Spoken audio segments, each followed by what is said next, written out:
You slept with my GF? Better watch your back. This story happened to a friend of mine who lives in USA a long time ago, so dialogue isn't exact. He gave me permission to post it on Reddit. For ease of writing, I'll write it as if it happened to me. Due to the nature of the story, some details have been changed.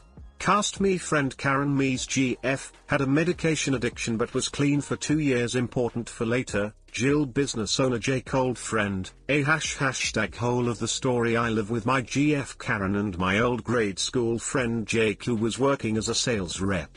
We live on the outskirts of a well-known city in the States.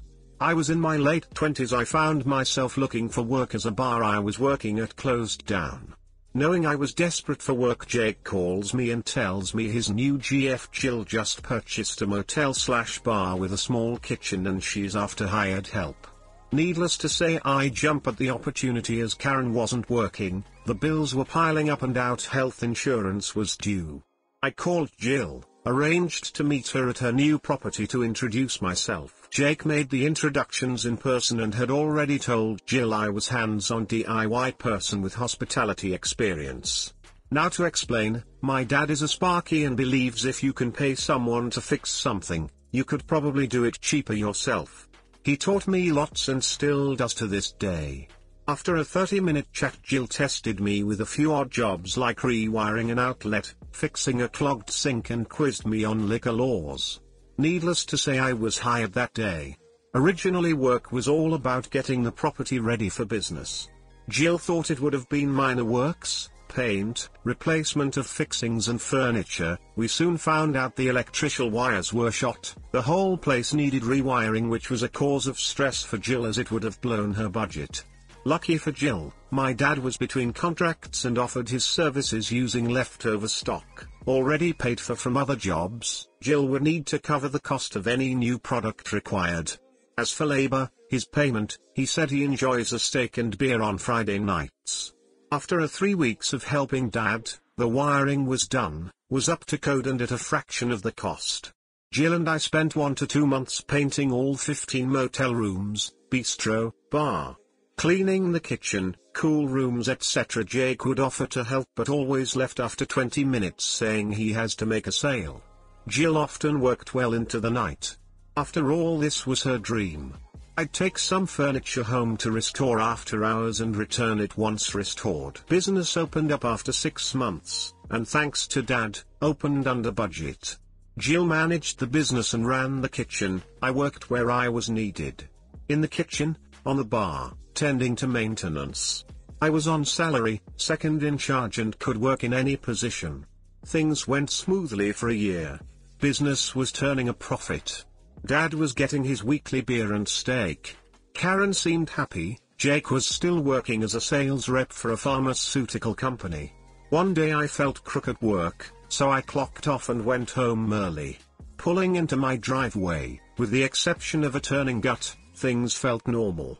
Jake's car was there, but he lived there, so I didn't think anything was wrong. As usual, I parked behind Jake, important for later. When I opened the door, I found Karen doing the reverse cowgirl with Jake on the couch. After seeing me, Jake grabbed his pants and ran out through the back door.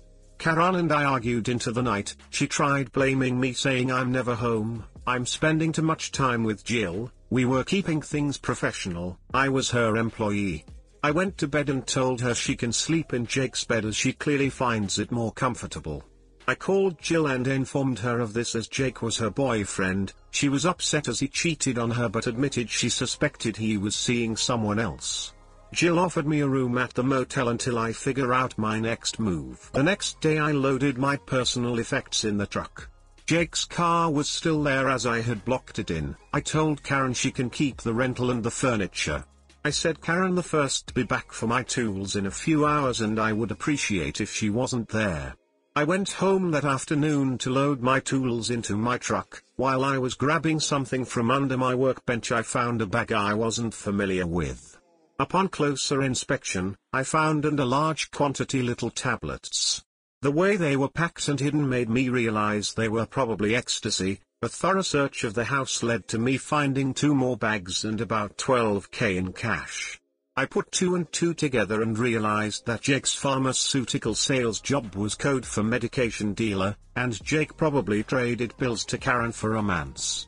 I was beyond angry until I realized that I have all I need to get him back. The revenge. Jake's car still hadn't moved. I went inside and grabbed his spare keys, chucked on a pair of gloves that were in the garage. I put half the money and one bag of medication in his boot and thought, hang on, this won't pass. I removed his spare tire from the wheel well and put the bag in there. The other two bags, I threw them down the storm drain in the laneway behind my house. As for the $6K cash, Jake did cost me a house full of furniture. Just saying. I sent a message to both Jake and Karen with the typical hurt script. I can't believe you did this, we were friends blah blah blah. I've left, I hope you two are happy together. I then made an anonymous tip to the local police and ATF about a man fitting Jake's description, loading what looks like medication into the boot of a car that sounded Jake's car and provided a partial number plate number that matched Jake's car. It didn't take long for law enforcement to find the car and locate the medication. What I wasn't counting on is Karen was driving the car at the time. She was later released when they found out she was driving the wrong car at the wrong time. A warrant went out for Jake's arrest. The icing on the cake. I found out later that not only was the police after Jake, his supplier was as well, as he lost a lot of product. Fast forward 3 months, I purchased a house. I was still working with Jill. Karen was pregnant with Jake's baby and he was on the run. I suspected she was keeping contact with Jake because she suddenly left the district when she was 8 months pregnant. 12 months after the incident, after a silly night, Jill and I mixed business with pleasure and started dating. That was 10 years ago.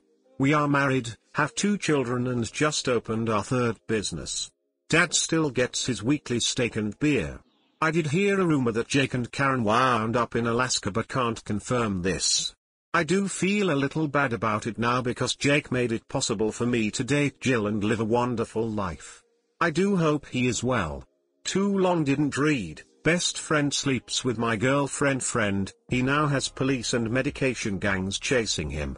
Edit, my friend clarified why his dad did such a good deal for the electrical work. Apparently he had a large contract cancelled due to bankruptcy after the contract paid a sizable non-refundable deposit, which he uses for supplies. Basically he had the materials already on hand and a few weeks suddenly free up. A++ gentleman. Hey guys, please like, comment, and subscribe. It would really help me out, thanks. That was 10 years ago. Dad still gets his weekly steak and beer. I love this understanding of being loyal with your most important business partner. Please don't feel even a little bad. OP, look at Jill's children, and feel absolutely FK and great every time you think of the father, family and life they might have had you not gotten that sob out of her life for good. You all have worked hard for a great family, good business dealings, a proper home for your children. Look at Jill, your kids, your entire family, and feel, well done, mate, well done. And remember to hug your dad a little extra for making a man like you. Revenge is best served white beer and steak. One day I felt crook at work. What does this mean? I have never heard this expression. Aussie slang for feeling sick or unwell. Rewiring an entire little bistro and hotel is definitely worth 10 years of Friday night steak and beer. $30 bucks a meal every Friday x 10 years seems about right to me for not having to pay for material and labor up front. Even if it was $20 a meal it would still be almost $10,000. Jake from State Farm got around, I see. The only thing I don't appreciate is dumping the medication into the storm drain. This could lead to contaminating the groundwater, or if the drain runs to the municipal water treatment facility, would contaminate the municipal drinking water. Don't flush nor dump illegal/legal medication down the toilet or storm drains. I say it a lot but I'll say it again. Cheaters are the actual worst scum on this planet. They deserve everything that's coming to them emo.